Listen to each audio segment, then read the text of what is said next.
Batang 2002, pertengahan bulan Rumah Sugeng. Aku tidak bisa membantu apapun untukmu saat ini. Pesanku satu, kalian semua jangan terlibat jauh akan pesugihan ini. Semua yang terlibat akan mati dengan seketika, ucap Sukri. Tidak ada waktu lagi untuk menghempaskan semua rencana Sugeng yang telah matang-matang direncanakan dengan baik. Sukri sendiri sampai kewalahan demi menyelamatkan satu orang. Pikir Darsim, setidaknya dia bisa menyadarkan Safari dan juga Soleha walau sudah terlibat.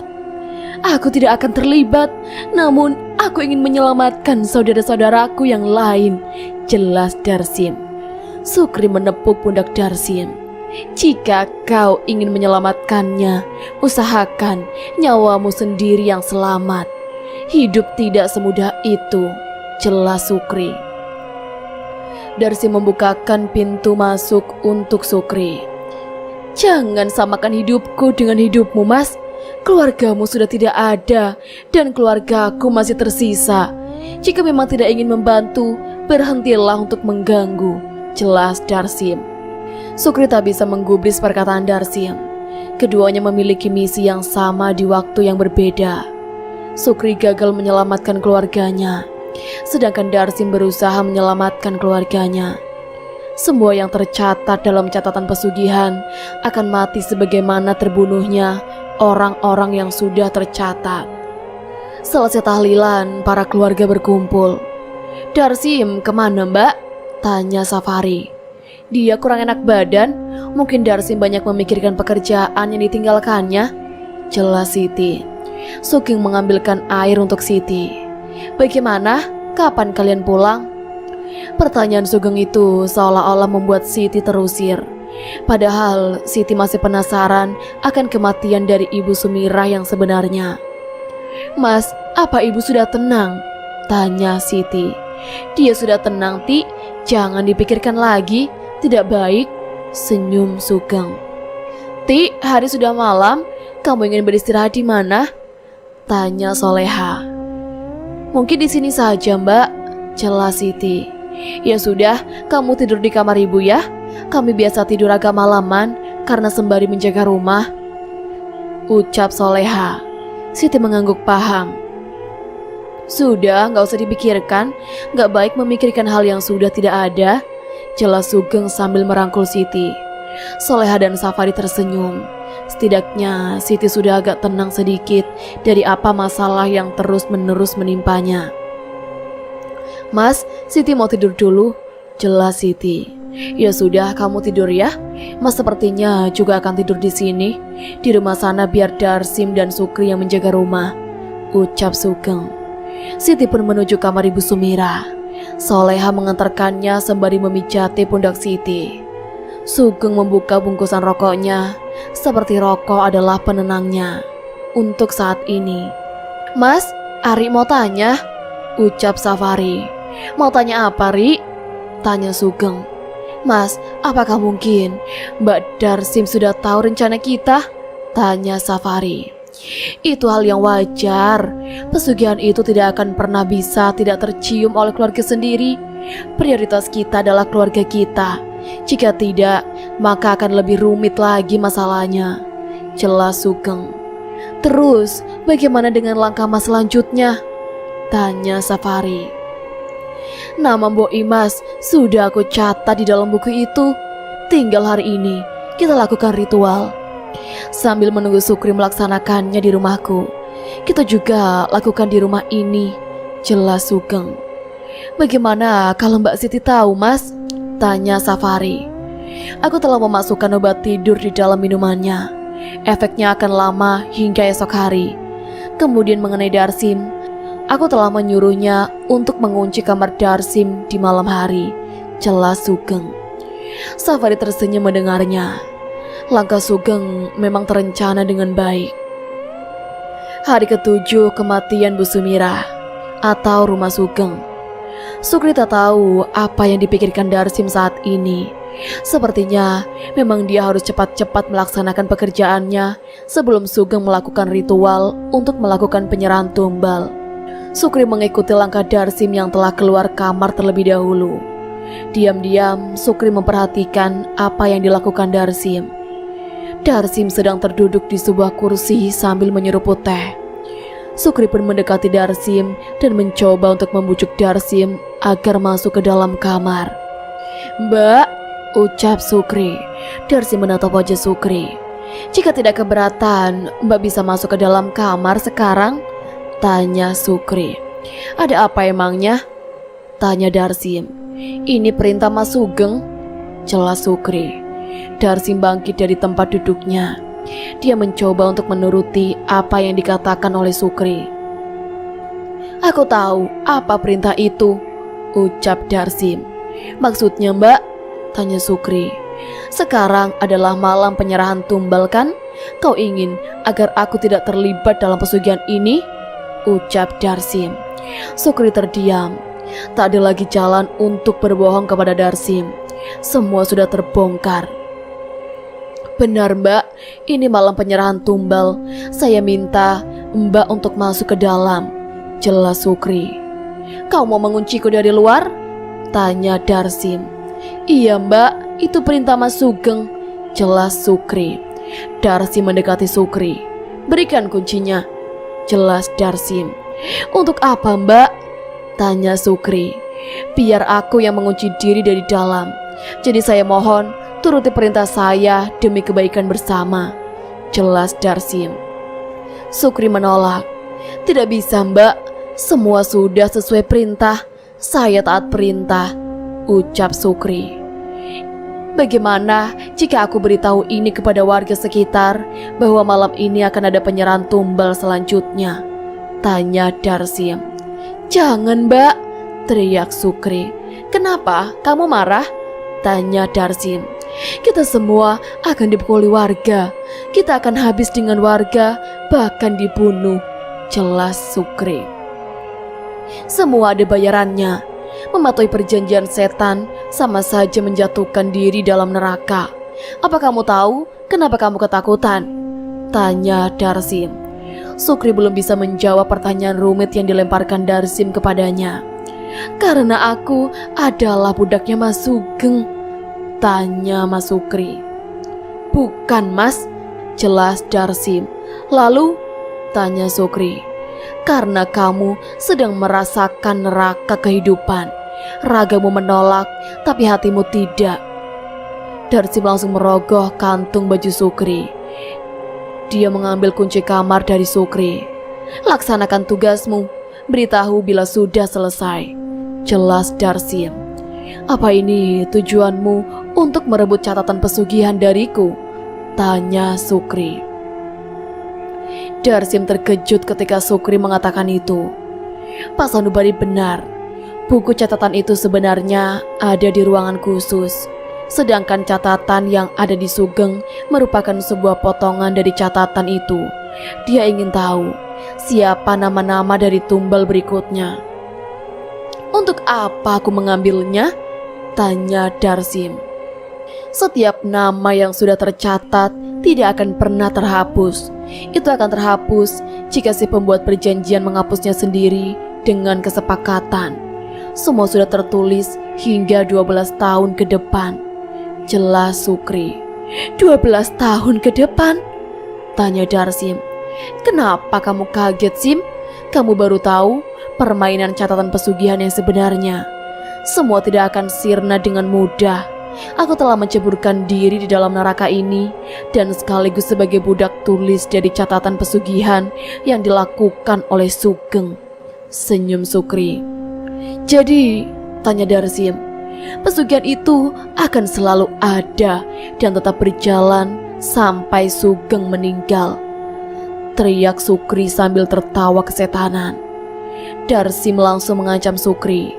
"Beritahu aku daftar nama catatan itu. Aku ingin memastikannya," ancam Darsim. Sukri tertawa kegirangan. Pria berumur 50 tahunan itu seperti merasa tak berdosa dengan jabatannya hari ini sebagai juru tulis catatan pesugihan. Seluruh keluarga Ibu Sumira akan mati. Semua pekerja akan mati. Semua yang terlibat akan mati.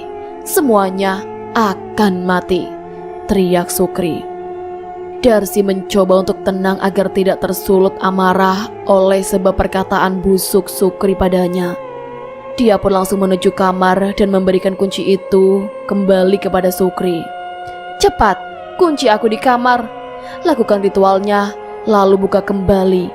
Aku dan Mbak Siti tak sabar ingin pergi." Sukri hanya bengong mendapati perkataan Darsim itu.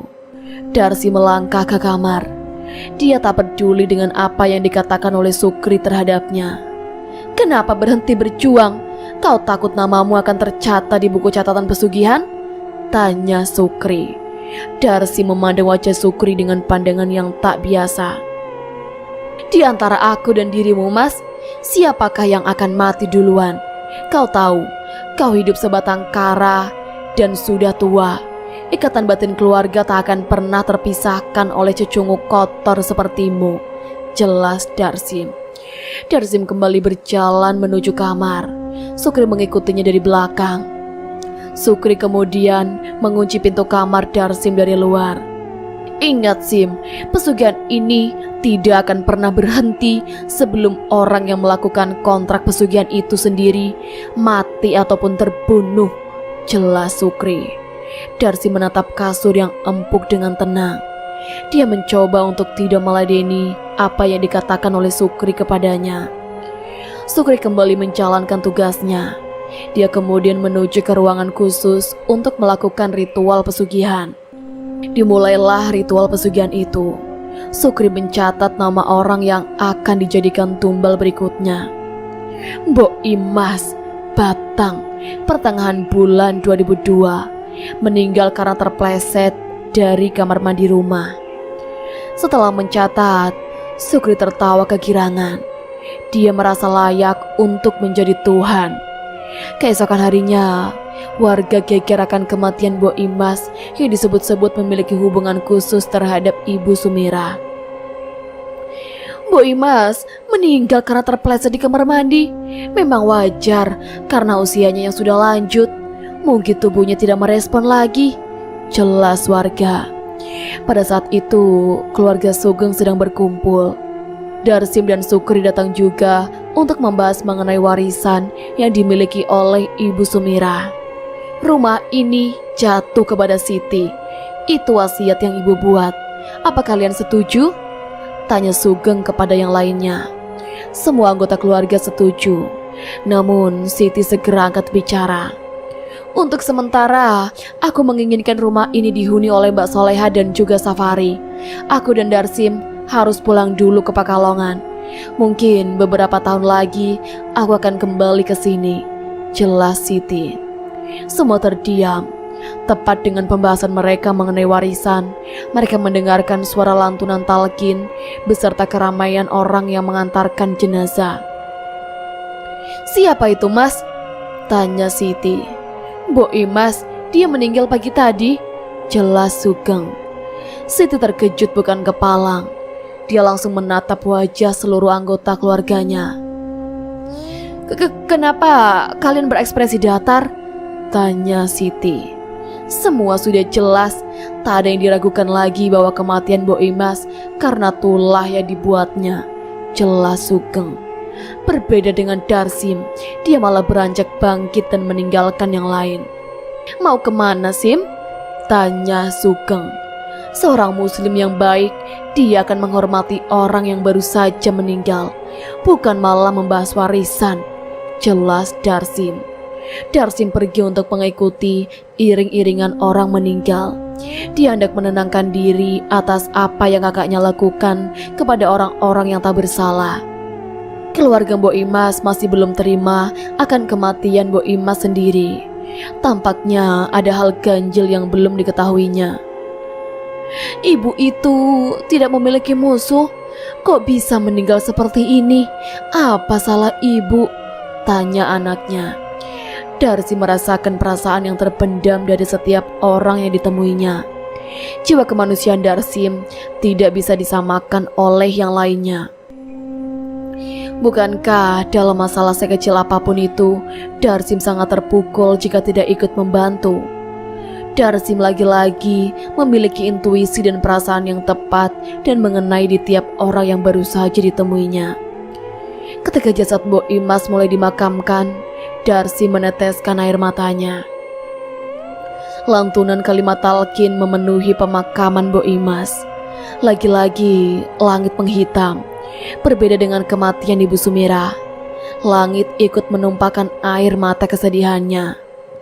Mbok Imas ditangisi oleh alam. Kematiannya yang tidak wajar membuat alam bersedih dan ikut merasakan kepedihan sampai-sampai menurunkan air matanya untuk meneduhkan kuburan di sekitarnya yang sudah kering. Akhirnya Darsim pun kembali ke rumah dengan Ibu Sumirah dengan tubuh yang basah kuyup.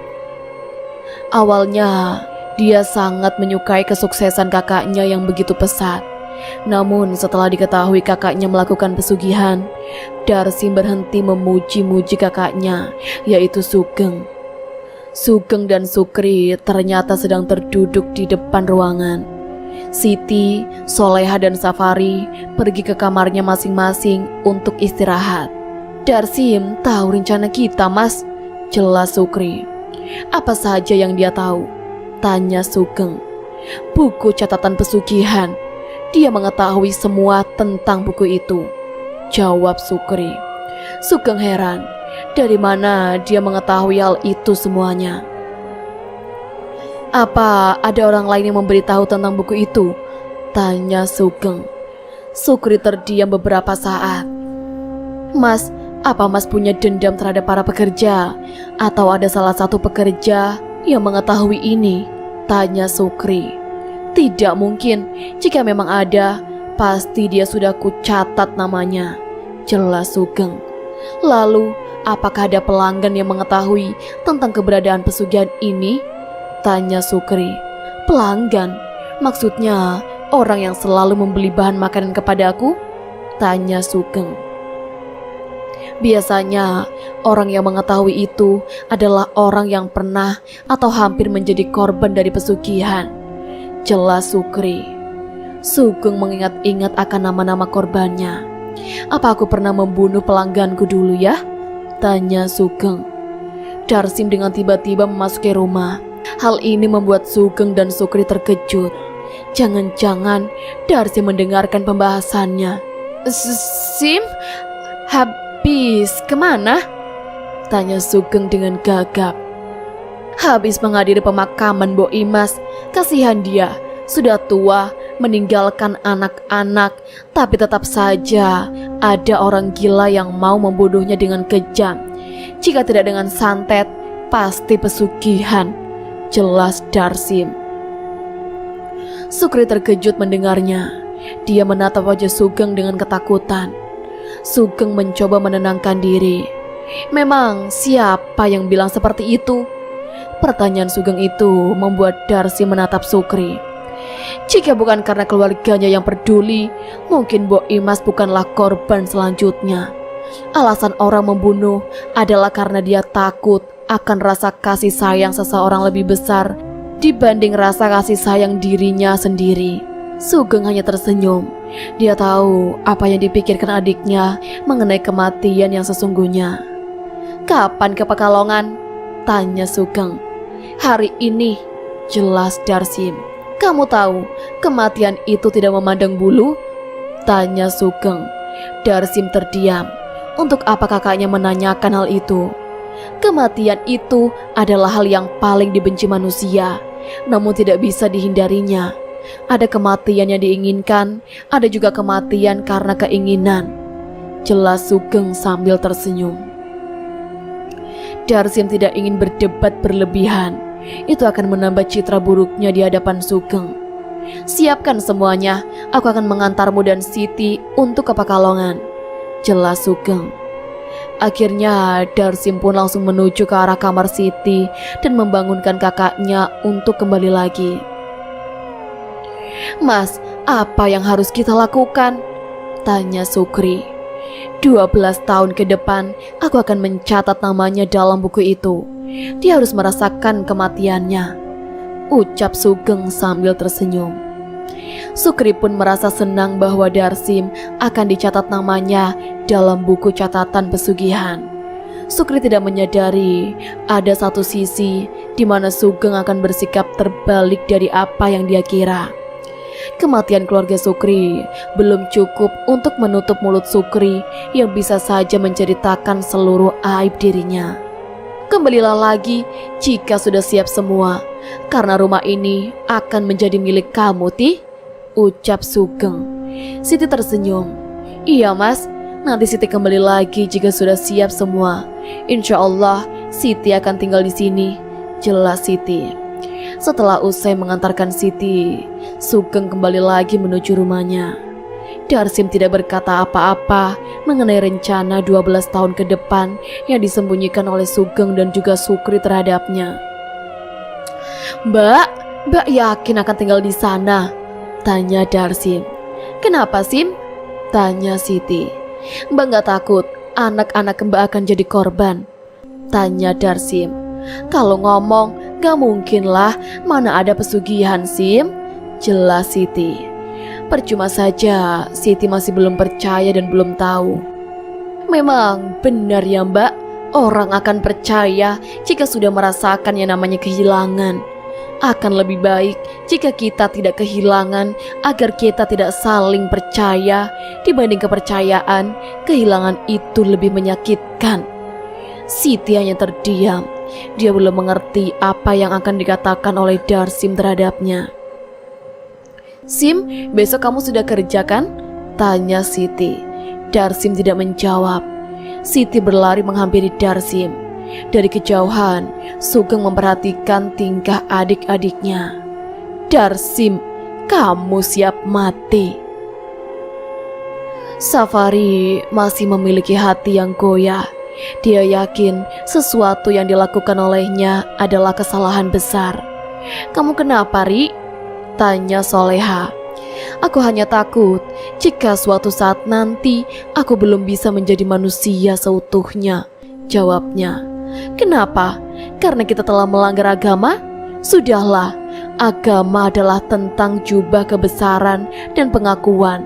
Orang yang beragama pasti mau diakui dan juga dihormati layaknya orang suci, jelas Soleha. Itu karena berlebihan dalam beragama kan? Agama tidak salah Mbak. Tidak lama kemudian Sugeng mendatangi mereka yang sedang mengobrol.